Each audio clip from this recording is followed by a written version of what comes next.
Edima, Sudmar, hello, hi, hande. ഇതൊക്കെ താമസമല്ലേ അതുപോലെ ശരണ മകരവിളക്ക് ദർശനം കാത്ത് തീർത്ഥാടകൻ തിരുവാഭരണം ചാർത്തി അയ്യപ്പന് ശരണം മുക്തം സന്നിധാനം ദർശന പുണ്യം തേടി തീർത്ഥാടകർ മകരവിളക്ക് ദർശനം കാത്ത് മകരവിളക്ക് തെളിഞ്ഞതും തെളിയാൻ സമയമായി സാധാരണ ഇതിലാണ്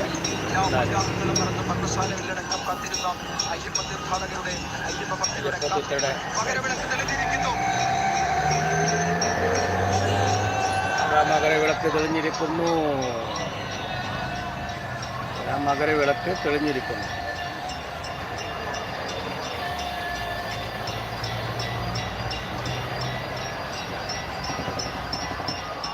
ഒന്നും കൂടിയും വരും ഒരു വട്ടം കെത്തിപ്പോയി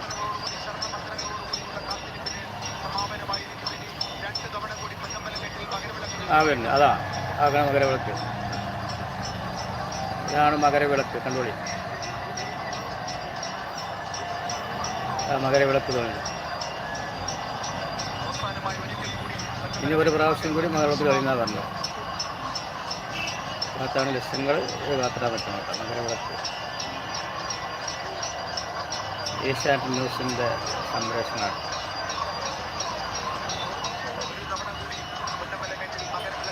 വരും അങ്ങനെ രണ്ടാമത് ഒന്നുകൊണ്ട് പോയി അതാ വന്നു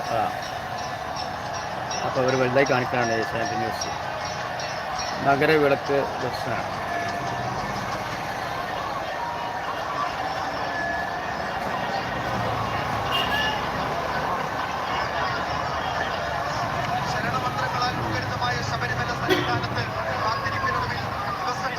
അതിലൂടെ ദർശനം കഴിഞ്ഞു മകരവിളക്ക് ദൃശ്യമായി 3 തവണ വെറ്റിമറഞ്ഞ മകരവിളക്കിന്റെ ദർശന പുണ്യമേകിക്കൊണ്ട് അയ്യപ്പ ഭക്തർ അല്പസമയത്തിനകം മലയിറങ്ങി തുടങ്ങും. 1.5 ലക്ഷത്തിലധികം തീർത്ഥാടകർ ശബരിമല സന്നിധാനത്ത് അവരുടെ എല്ലാ പ്രാർത്ഥനകളും മുഴങ്ങിക്കൊണ്ട് അവരുടെ എല്ലാ ആഗ്രഹങ്ങളും സഫലീകരിക്കണമെന്ന പ്രാർത്ഥനകൾ കൊണ്ട് അവരുടെ ഇരുമുടിക്കെട്ടുകളും ഏറ്റി ദീർഘദൂരം കാൽനടയായും കാരണവാദങ്ങളും താണ്ടിയെത്തിയ അയ്യപ്പ ഭക്തരുടെ അവരുടെ കാത്തിരിപ്പുണ്ടല്ലോ, ആ കാത്തിരിപ്പിന് പരിശ്രമാപ്തിയായിരിക്കുകയാണ് 3 തവണ പൊന്നമ്പലമേട്ടിൽ മകരവിളക്ക് ദൃശ്യമായി. ആ ദൃശ്യമായ മകരവിളക്കിന്റെ ദർശന പുണ്യമേകിക്കൊണ്ട് അയ്യപ്പ തീർത്ഥാടകർ ദേശത്തുള്ള ലക്ഷക്കണക്കിന് അയ്യപ്പ തീർത്ഥാടകർ മലയിറങ്ങി തുടങ്ങും അല്പസമയത്തിനകം.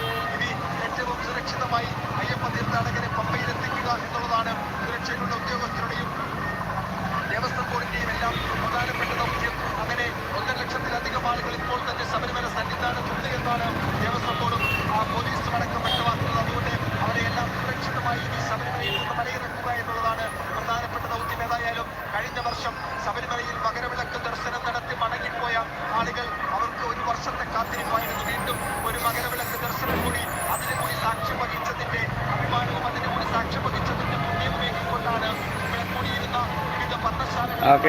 അങ്ങനെ ശബരിമല മകരവിളക്ക്